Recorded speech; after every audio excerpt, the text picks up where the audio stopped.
Repeat ஆடாதடா மனிதா, ரொம்ப ஆட்டம் போட்டா அடங்கிடுவ மனிதா. அந்த ஆண்ட வந்தா சாவி கொடுத்து ஆட்டி வைக்கிறான், ரொம்ப ஆடி புட்டா வாழ்க்கையதான் பூட்டி வைக்கிறான். ஆடாதடா மனிதா, ரொம்ப ஆட்டம் போட்டா அடங்கிடுவ மனிதா. புதிய பூமி நண்பர்கள் அனைவருக்கும் வணக்கம். நான் ராஜ்பாபு. டிஸ்க்ளைமர் கண்டிப்பா சொல்லணும். இந்த காணொளிக்குள்ள வருகின்ற சொல்லப்படுகின்ற செய்திகள், சம்பவங்கள் அனைத்தும் ஊருக்குள்ள நடந்துட்டு இருக்கு. இருக்கிற ஆதாரங்களின் அடிப்படையில் அப்படியே மக்கள் பார்வைக்கு கொண்டு போய் சேர்க்கிறோன்றத டிஸ்க்ளைமருக்காக சொல்லிடுறோம். அப்புறம் யாரும் எங்ககிட்ட சண்டைக்கு வந்துடாதீங்க. வெற்றிகரமான 100வது நாள் இதுங்க. சினிமாவா? என்ன சினிமா வந்தது? 100 நாள் ஓடி இருக்கீங்களா? இப்ப வர சினிமா ஏதாவது 100 நாள் ஓடி நம்ம பார்த்திருக்கோமா? 100வது நாள் வெற்றி விழா கொண்டாடி கேடயம் கொடுத்து அந்த விழாவை பார்த்திருப்போமா? 3 நாள்ல படம் வெற்றி, பிளாக் பஸ்டர்னு கொண்டாடி தான் பார்த்திருப்போம். 100 நாள் போஸ்டர் எங்கேயாவது பார்த்திருப்போமா? ஆனா பாருங்க, இப்ப பாக்குறோம். ரொம்ப நாள் கழிச்சு, நீண்ட இடைவெளிக்கு பிறகு அந்த காலத்துல பார்த்த 100வது நாள் வெற்றி விழா சினிமா போஸ்டர் இன்னைக்கு பாக்குறோம். இந்த காலத்துல என்ன வெற்றி விழா? ஆட்சிக்கு தான். அமோகமான ஆட்சி, ஆஹா ஓஹோ ஆட்சி. இதை போன்ற ஒரு ஆட்சி வந்ததே கிடையாது, பார்த்ததே கிடையாது. ஒரு யுகத்திற்கான சான்று. இந்த 100 நாள் ஆட்சி ஒரு யுகத்திற்கான சான்று. இதை யார் சொன்னதுங்க? மக்கள்லாம் யார் சொல்றாங்க? இந்த 100 நாள் ஆட்சி ஒரு யுகத்திற்கான சான்று என்று மக்கள்லாம் பாருங்க யாரும் சர்டிபிகேட் கொடுக்கல. நம்மடமடே அவங்களே. அதுவும் பாருங்க, சிஎம் சாரே பாருங்க ஒரு வீடியோ பதிவிட்டு அவருடைய பேஜ்ல இந்த வெற்றி விழாவை கொண்டாடுறாங்க. ஆனால் உண்மை நிதர்சனம் களத்துல நிஜத்துல என்னங்க? மக்கள் என்ன சொல்றாங்க? இந்த ஒரு யுகத்திற்கான சான்றாக விளங்கும் இந்த 100 நாள் ஆட்சியை, அதைத்தானே பாருங்க இந்த காணொலிக்குள்ள வீடியோ ஆதாரங்களோட ஒட்டுமொத்தமா பார்க்க போறோம். அதற்கு முன்பாக நண்பர்கள் யார் சப்ஸ்கிரைப் பண்ணாம இருக்கீங்களோ சப்ஸ்கிரைப் செய்து புதிய பூமிக்கு ஆதரவு தருமாறு கேட்டுக்கொண்டும், இந்த காணொலியை முழுமையாக பொறுமையாக பார்க்க வேண்டும் என்று அன்புடன் கேட்டுக்கொண்டும் இந்த காணொலிக்குள்ள போயிடுவோம். 100 நாள் ஆட்சி ஒரு யுகத்திற்கான சான்றுன்னு சொன்னாங்க இல்லைங்களா? அந்த சான்றை மக்கள் கொடுத்திருக்காங்க, கையிலேயே கொடுத்து அமைச்சிருக்காங்க. இந்தாங்கப்பா வச்சுக்கங்கப்பா, இந்த 100 நாள் ஆட்சி ஒரு யுகத்துக்கான சான்றை நீங்களே எடுத்துட்டு போங்கன்னு சொல்லி, அதுவும் சாதாரணமா கொடுக்கலங்க. அந்த சர்டிபிகேட்டை ஓட விரட்டி கொடுத்துருக்காங்க. நேற்றைய தினம் சட்டமன்றத்தில் நடந்த நிகழ்வுகளை குறித்து விரிவாக ஒரு காணொலியை பதிவு பண்ணியிருந்தோம். நண்பர்கள் அந்த காணொலியை பார்க்கலன்னா இந்த வீடியோவுக்கு கீழே டிஸ்கிரிப்ஷன்ல அந்த வீடியோட லிங்கை கொடுக்குறோம். பார்க்காத நண்பர்கள் கண்டிப்பா பாருங்க. இப்போ 100 நாள் சாதனைக்குள்ள வந்துருவோம். இந்த 100 நாள் சாதனையை பத்தி நம்ம எதை தான் சொல்றதுங்க? எதை சொல்றது, எதை விடுறது, எதை எடுத்துக்கிறதுன்னே தெரியலீங்களே. அவ்வளவு சாதனை, சாதாரண சாதனை கிடையாதுங்க. அடாடாடாடாடாடாடாடாடா. இந்த காட்சியை பாருங்க.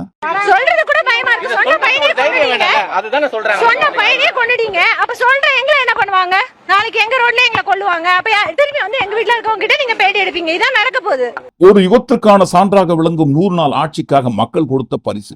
அந்த பரிசை வாங்கிட்டு போங்கப்பா. நில்லுங்கப்பா. எங்க போறீங்க? நின்னு பதில் சொல்லிட்டு போங்க. பதில் சொல்லிட்டு நாங்க கொடுக்குற இந்த கேடயத்தை வாங்கின்னு போங்கன்னு துரத்தினே இருக்கிறாங்க. ஒரு பக்கம் பாருங்க மக்கள் விரட்டுறாங்க, இன்னொரு பக்கம் பாருங்க மீடியா. சார் என்ன பேசுனீங்க சார்? அவங்க பேரண்ட்ஸ் என்ன சொன்னாங்க சார்? என்ன சொன்னாங்கன்னு மைக் எடுத்துன்னு வந்து நேர்றாங்க, கேமரா எடுத்துன்னு பின்னாடி தொட்டி போயிட்டே இருக்கிறாங்க. திரும்புவோமா? நம்ம திரும்பி பார்ப்போமா? திரும்பினா கேள்வி கேட்பீங்களே. கேள்விக்கு பதில் எங்ககிட்ட கிடையாது. வாய்க்கு வந்ததை மேடையிலையும் சட்டமன்றத்துல அடிச்சு தள்ளுறதுதான் எங்களுக்கு வேலையே. ஆனா களத்துல மக்களுக்கு முன்னாடி, கேமராவுக்கு முன்னாடி, மீடியாவுக்கு முன்னாடி கேள்வி கேட்டா பதில் சொல்லுவோமா? சொல்ல மாட்டோமே. அதனாலதான் பாருங்க தெரிச்சு ஓடுறாங்க. சரி, எங்க வந்தாங்க, எதுக்கு வந்தாங்க, எங்கிருந்து தெரிச்சு ஓடி நிற்கிறாங்க? 3-4 தினங்களுக்கு முன்பாக தனுஷ் என்கின்ற மாணவர் சென்னை திருவெற்றியூரில் அடித்து கொலை செய்யப்பட்டார் இல்லைங்களா? அந்த மாணவரின் வீட்டுக்கு வந்துதான் பாருங்க தெரிச்சு ஓடி நிற்கிறாங்க 2 அமைச்சர்கள். ஒன்னு பொதுப்பணித்துறை அமைச்சர், இன்னொருத்தர் பாருங்க பள்ளி கல்வித்துறை அமைச்சர். சென்னை திருவெற்றியூரில் தனுஷ் என்கின்ற மாணவர் அடித்து கொலை செய்யப்பட்டு கிட்டத்தட்ட பாருங்க 3-4 தினங்கள் கடந்து விட்டது. அந்த மாணவரின் மரணத்திற்கு பின்னணியிலும் இருப்பது போதைப் பொருள் சம்பந்தப்பட்ட தகவல் கொடுத்த காரணம் தான்.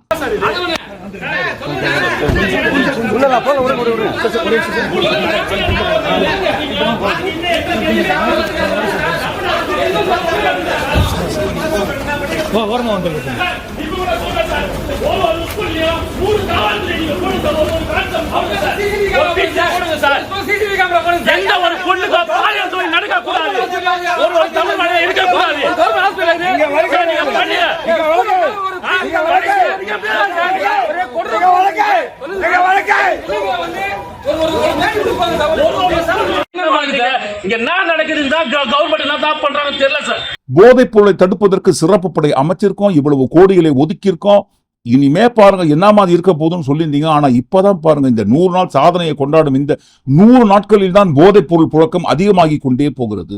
இது சம்பந்தமாக தனிப்படை அமைத்து சிறப்பாக செயல்பட்டு கொண்டிருக்கிறோம்னு ஒரு பக்கம் விளம்பரம் கொடுக்குறீங்க. இன்னொரு பக்கம் இந்த போதைப் பொருள் சம்பந்தப்பட்ட தகவலை யாராவது கொடுத்தா, யாரு தகவல் கொடுக்கிறாங்களோ அவங்களோட தகவல்கள் அனைத்தையும் சம்பந்தப்பட்டவர்களுக்கே கொண்டு போய் சேர்க்கறீங்க. அதன் மூலமாக வந்த விபரீதங்கள் தான் பாருங்க 2 மரணங்கள். ஒன்னு அமுதன், இன்னொன்று தனுஷ். அடித்து கொலை செய்யப்பட்ட இந்த 2 மாணவர்களின் பின்னணியில் இருப்பது போதைப் பொருள். இது குறித்து சென்னை திருவொற்றியூரில் கொலை செய்யப்பட்ட தனுஷ் என்கின்ற மாணவரோட பெற்றோர்கள் மற்றும் உறவினர்கள் சொல்வது.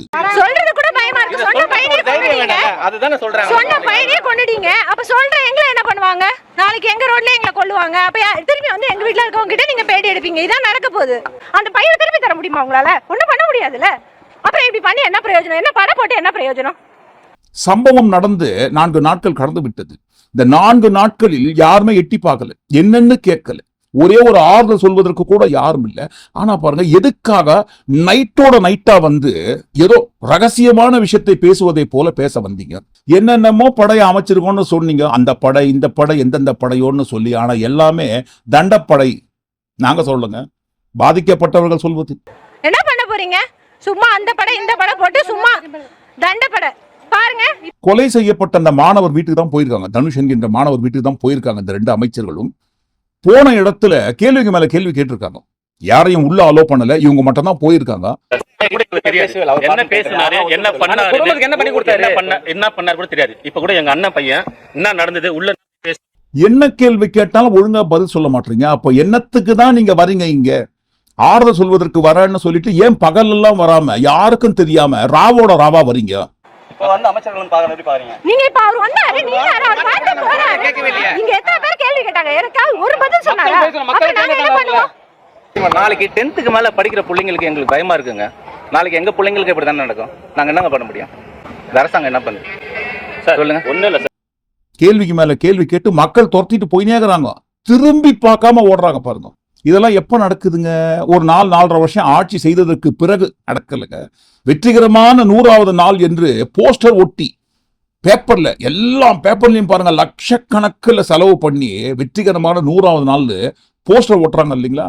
அந்த போஸ்டர் ஒட்டி கொண்டாடிய அந்த 100வது நாள், ஆட்சியோட வெற்றிகரமான அந்த 100வது நாளில் தான் நடக்குது. சும்மா கிடி அப்படின்னு ஒரு பாட்டு வந்தது இல்லைங்களா? If I am not wrong, Darbar நினைக்கிறோம். கண்டிப்பா தர்பார் தான். அந்த தர்பார் படத்துல வந்த பாட்டு மாதிரி தான் சும்மா கிளி கிளி கிளின்னு பாதிக்கப்பட்டவர்கள் கீச்சிருக்காங்க. நேற்றைய தினம் இந்த சட்டமன்ற நிகழ்வுகளை குறித்து பதிவிட்ட காணொலி சொல்லியிருந்தோம் இல்லைங்களா? யாரை காப்பாற்றுவதற்காக 2020ஆம் ஆண்டுக்கு முன்பாக வரை தமிழ்நாட்டில் போதை கலாச்சாரமே கிடையாதுன்னு அபாண்டமான அப்பட்டமான அநியாயமான அக்மாருக்கு போய் சட்டமன்றத்தில் பதிவு பண்ணாருன்னு. 2 பேரை காப்பாற்றுவதற்கு, ஒன்னு அதிமுகவை காப்பாற்றுவதற்கு, இன்னொன்று இவங்களே காப்பாற்றிக் கொள்வதற்கு. களத்துல இவங்க மக்களை ஃபேஸ் பண்ண போற எல்லா இடத்துலயும் துரத்த ஆரம்பிச்சிட்டாங்க. இப்பவே பாருங்க, 100வது நாள் வெற்றி விழா அந்த நாளிலேயே துரத்த ஆரம்பிச்சிட்டாங்க. இந்த ஸ்ட்ரெஸ் தாங்க முடியல அவங்களால. என்னப்பா இது, மக்கள் இந்த 100 நாளே நம்மள விரட்ட ஆரம்பிச்சிட்டாங்களே, என்ன பண்ணலாம்? களத்துல மக்கள் கேட்ட கேள்விக்கு இவங்க கிட்ட பதில் கிடையாது. அதுக்காக பாருங்க, சட்டமன்றத்துல ரீல சுத்துறாங்க. வழக்கமா ஆளுங்கட்சியை எதிர்நோக்கி தான் கேள்வி கேட்பாங்க. ஆளுங்கட்சி தான் ஆட்சியில் இருக்கும்போது அவங்க தான் எல்லாத்துக்கும் பொறுப்பு ஏற்றுக்கொண்டு பதில் சொல்லணும். ஆனா மாற்றத்துக்காக வந்திருக்கிறோம்னு சொல்ற இவங்களோட மாற்றம் புதுமையான மாற்றம். இவங்களை எதிர்நோக்கி, ஆளுங்கட்சியை எதிர்நோக்கி முன்வைக்கிற கேள்விகள் அனைத்தையும் எதிர்கட்சி பக்கம் திருப்புறாங்க.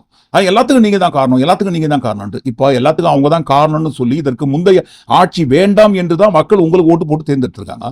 இப்பவும் பாருங்க, எல்லாத்துக்கும் காரணம் திமுக திமுக திமுக திமுகன்னு திமுக மேல அடுத்தவங்க மேல பழிய போட்டு தப்பிக்கிறதுக்காக அவங்களை ஓட்டு போட்டு மாற்றத்துக்காக கொண்டு வந்திருக்கோம்னு கொண்டு வந்தாங்க. இது என்ன புதுமையான மாற்றம்? ஆளுங்கட்சி தான் பதில் சொல்ல வேண்டிய இடத்துல இருக்கணும். ஆனா பாருங்க, ஆளுங்கட்சி கேள்வி கேட்கிற இடத்துல இருந்து கொண்டு பதில் சொல்ல வேண்டிய இடத்துல கொண்டு வந்து எதிர்கட்சி நிறுத்துறாங்க. என்னப்பா 100 நாள் வெற்றி விழா கொண்டாடுறீங்க, போஸ்டர் ஒட்டி லட்சக்கணக்கில் செலவு பண்ணி விளம்பரம் எல்லாம் கொடுக்குறீங்க. ஆனால் ரொம்ப மோசமா 100வது நாளா இருக்குதே உங்க 100 நாள் ஆட்சியில. எண்ணில் அடங்காத கொலைகள், சாதாரண கொலைகள் கிடையாதுங்க. 24 மணி நேரத்துக்குள்ள 4-5 கொலைகள் நடக்குது. என்ன சார் பண்றீங்க? போலீஸை கையில வச்சுக்கின்னு பொம்மை மாதிரி விளையாடிட்டு இருக்கீங்களா? நாங்க கேட்கலங்க, மறுபடியும் சொல்றோம். நாங்க இந்த மாதிரிலாம் கேட்போமா? பேசியிருக்கோமா பொது வெளியில? எதிரொலி போலீஸ் டிபார்ட்மெண்ட் கையில வச்சுக்கிட்டு என்ன சார் பண்ணீங்க? பொம்மைகள் மாதிரி வச்சு விளையாடிட்டு இருந்தீங்களா? ஒரு மனசாட்சின்றது வேணாம். அந்த எதிரொலி மட்டுமா? போன உசுர அந்த பெற்றோருக்கு உங்களால திருப்பி கொடுக்க முடியுமா சார்? ஒரு பொண்ணு டாய்லெட் வசதி சரியா இல்லாம ஒரு அவசரத்துக்கு காட்டு பக்கம் போய் ஒதுங்கினாங்களே, என்ன ஆச்சு? இந்த உலகத்தை விட்டே போயிட்டாங்க. அதுக்கு என்ன பதில் சொல்ல போறீங்க? இந்த பிள்ளைங்களை உங்களால திருப்பி கொடுக்க முடியுமா சார்? இப்ப இதே வார்த்தையை கண்ணாடியை பார்த்து நம்ம கேட்கணும் இல்லைங்களா? அடுத்தவங்களை பார்த்து கேட்டோம் இல்லைங்களா? கொஞ்சமாவது மனசாட்சி இருக்கான்னு சொல்லி. இப்போ நம்மளுக்கு அந்த மனசாட்சி இருக்குங்களா? மனசாட்சின்னு ஒண்ணு இருந்தா வெற்றிகரமான 100வது நாள் என்று போஸ்டர் ஒட்டி கொண்டாடுவோமா? லட்சக்கணக்கில் மறுபடியும் சொல்றோம், பேப்பர்ல விளம்பரம் கொடுத்து பெருமையை தேடிப்போமா? 100 நாளில் ஒரு யுகத்திற்கான சான்றுக்கான ஆட்சின்னு சொல்றோமே, இந்த 100 நாளில் எண்ணிலடங்காத கொலைகள், எண்ணிலடங்காத பாலியல் வன்கொடுமைகள், பெண் குழந்தைகளுக்கும் பெண்களுக்கும் எதிராக ஆணவ கொலைகள் என்று சொல்லக்கூடிய அந்த கொலைகள் எண்ணிலடங்காதது. இவ்வளவு அநியாய அக்கிரமம் ஊருக்குள்ள நடந்து கொண்டிருக்கும் இந்த நாளை 100வது நாள் வெற்றி விழா என்று கொண்டாடுறோம் இல்லைங்களா? இந்த கொண்டாட்டத்துக்கு பின்னணியில் உண்மை இருக்கா, நேர்மை இருக்கான்னு மக்கள் கேட்கறாங்க. சாதாரணமா கேட்கல, ஓட ஓட விரட்டி கேட்கறாங்க. அடுத்து இந்த பக்கம் கொத்து பரோட்டா விழா எங்க போட்டிருக்காங்க? கொளத்தூர்லயா? இல்ல கொளத்தூர் தான் ஏற்கனவே போட்டாங்களே. 5 நிமிஷம் பேசுறதுக்கே கொளத்தூர்ல கொத்து பரோட்டா போட்டாங்க. 5 நிமிஷம் பேசுனதுக்கே கொளத்தூர்ல கொத்து பரோட்டா போட்டாங்க. இதுக்கு மேல பேசினா மொத்தமா முடிஞ்சிடும், பாத்துக்கங்க. இந்த இடத்துல தான் அதிகப்படியாக அந்த இன்ட்ரோ சாங் இன்ட்ரோ ஆகுது. ஆடாதடா ஆடாதடா மனிதா, ரொம்ப ஆட்டம் போட்டா அடங்கிடுவ மனிதா. எதுக்குங்க? அதுக்கு தான். நாங்க எல்லா அரசு அலுவலரையும் சந்திச்சோம். கழிவுநீர் வசதி கிடையாது, குடி தண்ணீர் கிடையாது. 34வது வட்டம், வேதாந்தி முருகப்ப நாயக்கர் தெரு, சேலவாயில். பெரம்பூர்ல எம்எல்ஏ அலுவலகத்தை முற்றுகையிட்டு மக்கள் போடுற கொத்து பரோட்டாங்க. நாங்க போடலங்க, மக்கள் போட்ட கொத்து பரோட்டாவை எடுத்து போடணும். கொத்து பரோட்டா என்பது அனைவருக்கும் சொந்தமானது, பொதுவானது. சாப்பிடுற கொத்து பரோட்டாவை சொல்றோங்க. அப்படி அனைவருக்கும் பொதுவாக இருக்கக்கூடிய கொத்து பரோட்டாவை நம்மளே பாருங்க, பேட்டன் ரைட்ஸ் எழுதி நம்ம நெத்தில ஒட்டினா எப்படின்னு மக்கள் கேட்பாங்க இல்லைங்களா? நீங்க மட்டும் தான் கொத்து பரோட்டா போடுவீங்களா? நாங்களும் போட்டு காட்டுறோம் பாருங்க. அவரும் பாருங்க எங்க போடுறாங்க. வெற்றிகரமான 100வது நாள் என்று போஸ்டர் ஒட்டி விளம்பரப்படுத்தி கொண்டாடுற அதே நாளில் தான், அதே 100வது நாளில் தான் பாருங்க, சொந்த சிஎம் சாரோட தொகுதி பெரம்பூர்ல எம்எல்ஏ ஆபீஸை முற்றுகையிட்டு மக்கள் கச்சா முச்சான்னு கேள்வி கேட்கறாங்க. என்ன கேள்வி கேட்கறீங்க? அதுவும் எங்களை பார்த்து. யாரை பார்த்து கேட்கறீங்க? எங்களை பார்த்து கேள்வி கேட்கற நீங்க எல்லாம் கோமாவில இருந்தீங்களா இவ்வளவு நாளுன்ட்டு யாருங்க? டிவிகே கட்சியை சேர்ந்தவங்க கேட்கறாங்க. கழிவு நீர் பிரச்சனை சம்பந்தமாகத்தான் பாருங்க, பெரம்பூர் விஜய் அவர்களின் அலுவலகம், எம்எல்ஏ அலுவலகத்தை முற்றுகையிட்டு கேள்வி கேட்கறதுக்காக வந்திருக்காங்க. கையில பதாகைகள் வச்சுருக்காங்க, ஆர்ப்பாட்டம் பண்றாங்க. இந்த கழிவு நீர் பிரச்சனையை குறித்து உங்ககிட்ட 2 மாசமா நாங்க சொல்லிட்டு இருக்கிறோம்.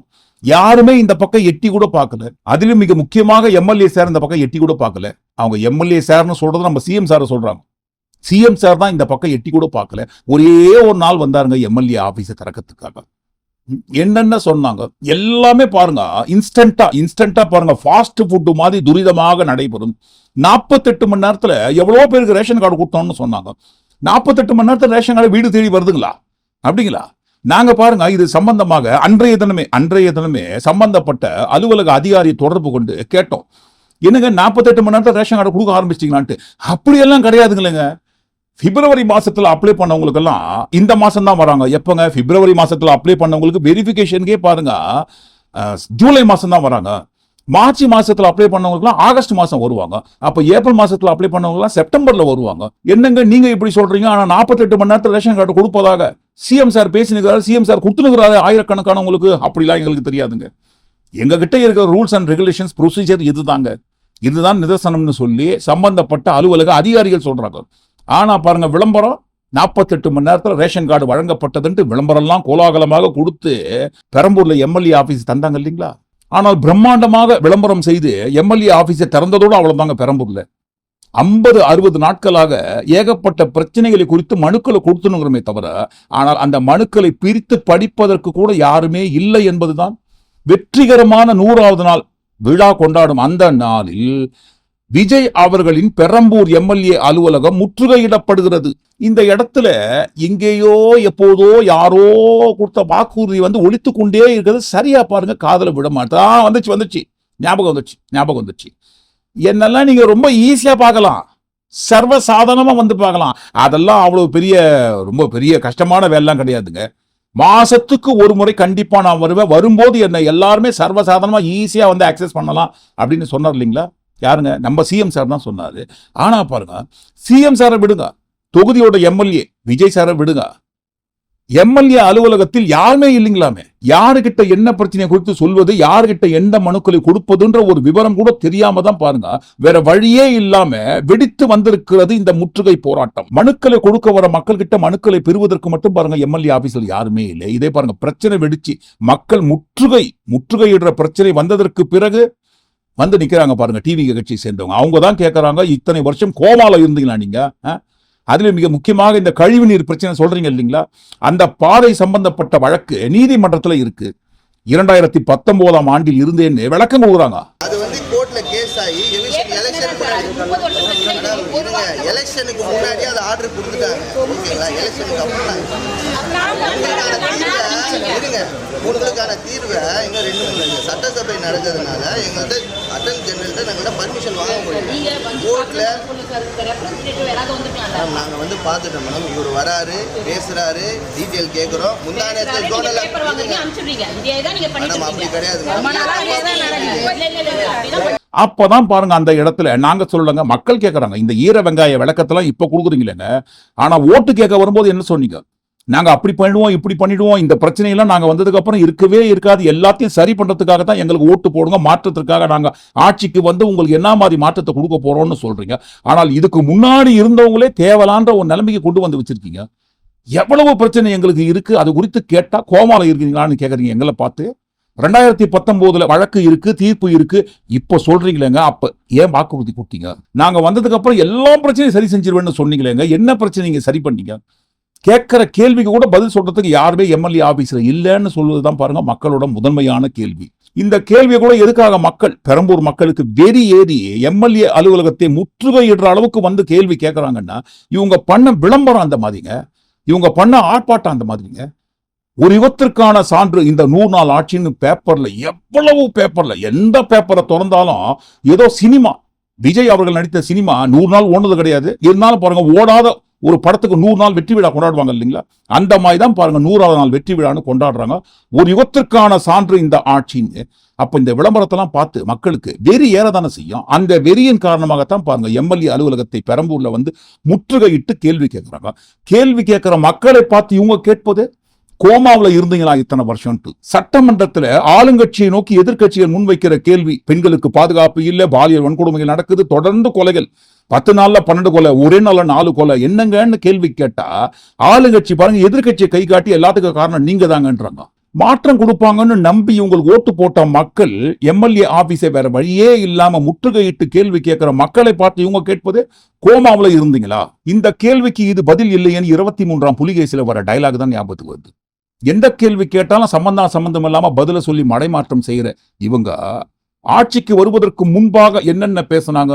பாதுகாப்பு இல்லாத ஆட்சி, மக்கள் நம்பி உங்களுக்கு ஓட்டு போட்டாங்க. இவங்களுக்கு இல்லைங்க, இதற்கு முந்தைய ஆட்சியாளருக்கு நம்பி ஓட்டு போட்டாங்க.